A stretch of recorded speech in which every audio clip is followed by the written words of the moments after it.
For a moment, imagine placing your complete trust in the system that is supposed to protect you. Imagine believing that the doctors examining you are there to heal, to cure, and to give you a longer life. Imagine being told that you are receiving free medical care, that experts are watching over your health, and that everything being done is for your own good. Now imagine discovering decades later that you were never meant to survive, that the treatment was never planned, that the suffering was intentional, and that your pain was quietly recorded, not prevented. This is not a myth. This is not speculation. This is a real, documented chapter of American history, one that the US government eventually admitted, apologized for, and yet never fully answered for. This is the story of the Tuskegee Syphilis Experiment.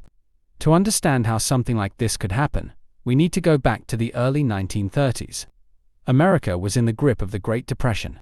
Jobs were scarce, food was limited, and medical care was a luxury few could afford, especially in the rural South. In Macon County, Alabama, life was harsh. Many families survived through farming and manual labor. Education was limited, and access to doctors was almost non-existent. When help finally arrived, people did not question it. They welcomed it.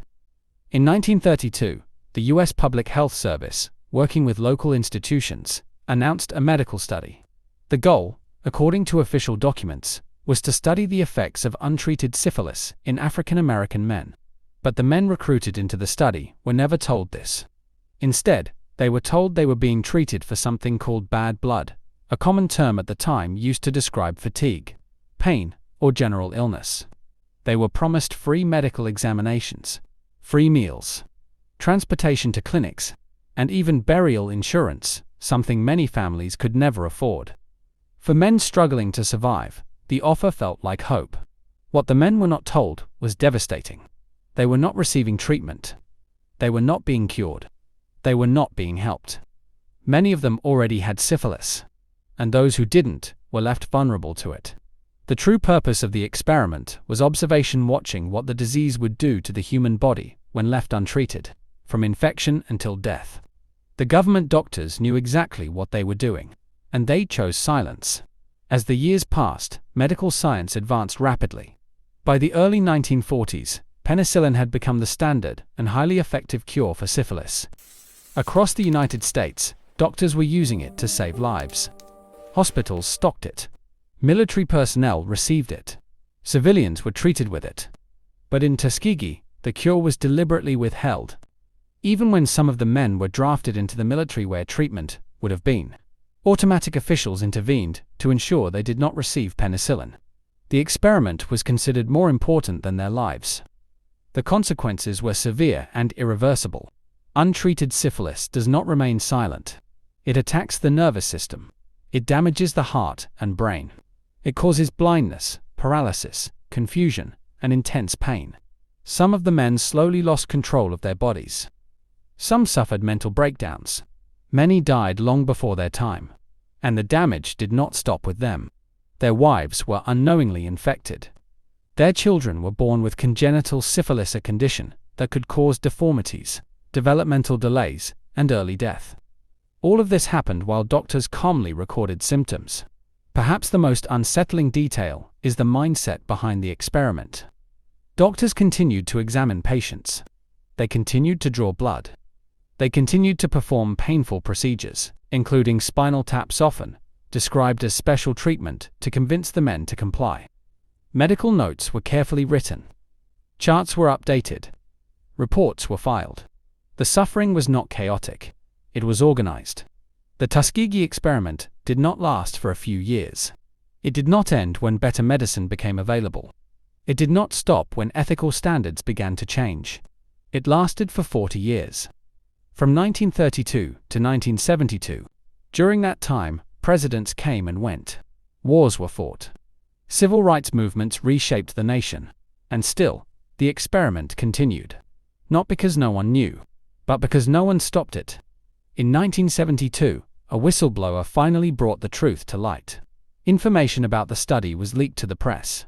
When the story broke, the reaction was immediate and intense. Americans were stunned to learn that their own government had knowingly allowed citizens to suffer and die for the sake of observation. Public outrage forced officials to shut the experiment down. But by then, dozens of men were already dead, and countless families had been permanently harmed. Lawsuits followed. Survivors received limited settlements. Medical ethics reforms were introduced. But accountability remained missing. In 1997, after 65 years of the experiment began, President Bill Clinton issued a formal apology on behalf of the United States government. He acknowledged the betrayal. He acknowledged the racism. He acknowledged the pain. Some survivors were present that day. Many were not. They had already died waiting. Despite everything that was revealed, no government doctor was criminally prosecuted. No official went to prison. No sentence was handed down that matched the scale of the harm. The apology became the ending. For many families, it was not enough. The Tuskegee Syphilis Experiment left scars that still exist today. It created deep mistrust toward medical institutions, especially among marginalized communities. Even now, public health experts point to Tuskegee as a reason some people fear medical systems, vaccines, and government programs. Trust, once broken at this scale, does not easily return. This story forces us to confront uncomfortable questions. What happens when power goes unchecked? What happens when science loses ethics? And how many other stories exist that were quietly buried because they were inconvenient to remember?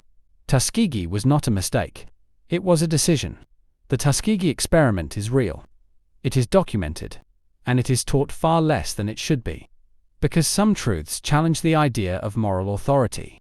And some experiments reveal how fragile human dignity can be. If history is meant to teach us anything, it is this. Progress without accountability is not progress at all.